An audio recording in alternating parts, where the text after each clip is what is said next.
എല്ലാ പ്രിയപ്പെട്ട കൂട്ടുകാർക്കും പുതിയൊരു വീഡിയോയിലേക്ക് സ്വാഗതം. ഇന്ന് ഞാൻ വന്നിരിക്കുന്നത് സിമ്പിളായിട്ടുള്ള നമ്മുടെ നാടൻ പേരക്ക കൊണ്ടുള്ള ഒരു ഷേക്കിൻ്റെ റെസിപ്പിയുമായിട്ടാണ്.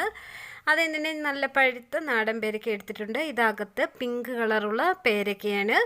ഞാനതെല്ലാം കഴുകി വൃത്തിയാക്കിയതിന് ശേഷം പീസാക്കി എടുത്തിട്ടുണ്ട്.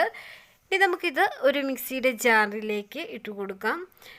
എല്ലാം ഇട്ട് കൊടുത്തതിന് ശേഷം ഇതിലേക്ക് മധുരത്തിന് ആവശ്യമായ പഞ്ചസാര കൂടി നമുക്കിതിലേക്ക് ചേർത്ത് കൊടുക്കാം.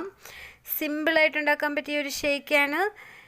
പഞ്ചസാര ചേർത്തതിന് ശേഷം നമുക്കിതിലേക്ക് ആവശ്യത്തിന് പാലും കൂടി ചേർത്ത് ആദ്യം ഇത് നന്നായി ഒന്ന് അരച്ചെടുക്കാം.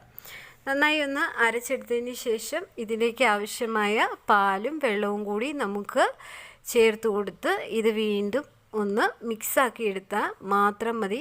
നല്ല കളർഫുള്ളായിട്ടുള്ള ടേസ്റ്റി ആയിട്ടുള്ള അടിപൊളി പേരക്ക ഷേക്ക് റെഡിയാകും. നിങ്ങൾക്കെല്ലാവർക്കും ഇഷ്ടമായെങ്കിൽ ഈ ചാനലൊന്ന് സബ്സ്ക്രൈബ് ചെയ്ത് സപ്പോർട്ട് ചെയ്യാൻ മറക്കല്ലേ. ഈ ഷേക്ക് ഒന്ന് ട്രൈ ചെയ്ത് നോക്കണം. നമ്മുടെ മുറ്റത്തെല്ലാം അവൈലബിളായ നാടൻ പേരക്ക കൊണ്ട് ഈസി ആയിട്ട് ഉണ്ടാക്കാൻ പറ്റിയ നല്ല അടിപൊളി ഷേക്കാണ്. ഇനി നാടൻ പേരക്കയൊക്കെ വേസ്റ്റാക്കി കളയണ്ട. അതെടുത്ത് കഴുകി വൃത്തിയാക്കി നമുക്ക് അടിപൊളി ഷേക്കാക്കി എടുക്കാം. ഞാനിതിലേക്ക് ഒരു ഡെക്കറേറ്റ് ചെയ്യാനായിട്ട് ഒരു കഷ്ണം പേരക്കയും ഒരു പുതിന ലീഫും വെച്ച് കൊടുത്തിട്ടുണ്ട്. ഇഷ്ടമായെങ്കിൽ ട്രൈ ചെയ്ത് നോക്കണേ.